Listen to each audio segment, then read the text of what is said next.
So this is a Midas touch. So you got one-off fenders. Yeah. So you're making the brackets, Making a brace for it there. making the brace. Then I'll have a brace over here.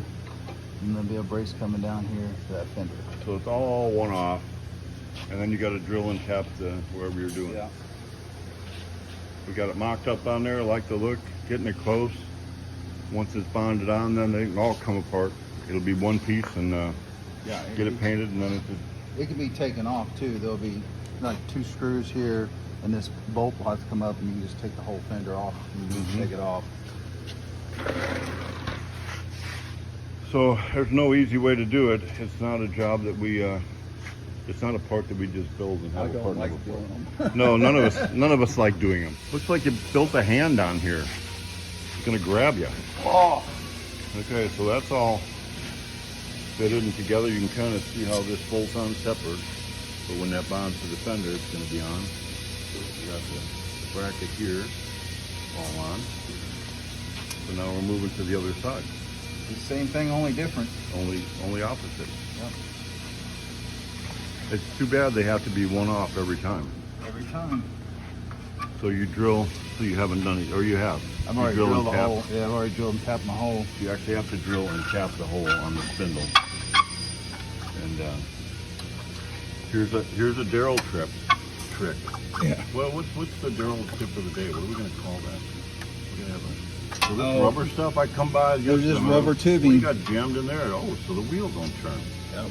That's a good idea. Otherwise, when you put a fender on like that, It you wants to want to roll. just, roll the fender, or roll the wheel and the fender off. So we've got the fenders on. They're bonded on. You can kind of see the braces here. This will all get painted. So it's got a brace that goes from the bottom part of the steering arm, or both to the top of the steering arm actually, and comes around and is bonded into the fiberglass fender. And then here we're braced. It's bolted in 2 places. One into the brake bracket and one through the brake bracket and into the spindle. So we drill and we tap that in there. So basically you've got 3 bolts that hold the thing on. And then kind of lines up with the fender, so it turns with the fender, or with the wheel, I mean. So it's a spindle mount fender, kind of hanging out there, but it's pretty sturdy. I mean, it's kind of hard to tell from, but I'm hitting it pretty hard and it's not rocking at all. So next is to get the back ones on here. So we'll be doing that next. So you can see, these are just kind of bonded on, a big blob of polybond just there.